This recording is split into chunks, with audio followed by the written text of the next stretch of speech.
आता पाहूया टॉप 9 मोठ्या बातम्या। अजित पवार 7 ऑगस्टला बीडच्या दौऱ्यावर। महादेव मुंडे हत्या प्रकरणी ज्ञानेश्वरी मुंडेंसह कुटुंबियांची अजित पवार भेट घेण्याची शक्यता।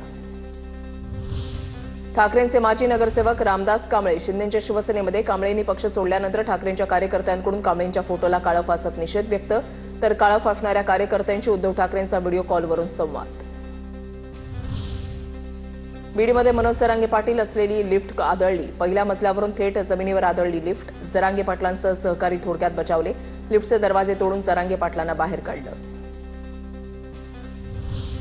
केंद्रीय मंत्री नितीन गडकरींचं घर बॉम्बनं उडून देण्याची धमकी। पोलिसांकडून धमकीचा कॉल करणाऱ्याला अटक। नागपूरच्या प्रतापनगर पोलिसात गुन्हा दाखल। मनपाकडून दादरमधील कबूतरखाना तात्पुरता बंद। कबूतरखानाच्या बंदीविरोधात दादरमध्ये जैन समाजाचा मोर्चा, तर निर्णयाच्या विरोधात कुलाबा जैन मंदिर ते गेटवे ऑफ इंडियापर्यंत काँग्रेसचे माजी नगरसेवक पुरण दोशी यांच्या नेतृत्वात मार्च।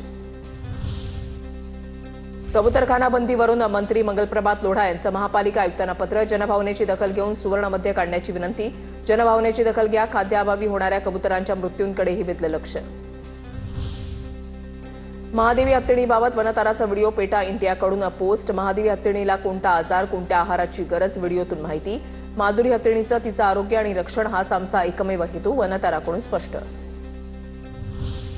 कोल्हापूरच्या नांदणीमध्ये महादेवी हत्तीणीला परत आणण्यासाठी नांदणी ते कोल्हापूर पदयात्रा सलग 12 तास चालून राजू शेट्टींसह आंदोलक कोल्हापूर जिल्हाधिकारी कार्यालयावर धडकले।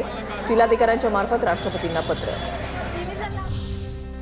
महादेवी हत्तीणीबाबत मंगळवारी बैठक। परत आणण्यासाठी काही करता येईल का ते पाहू।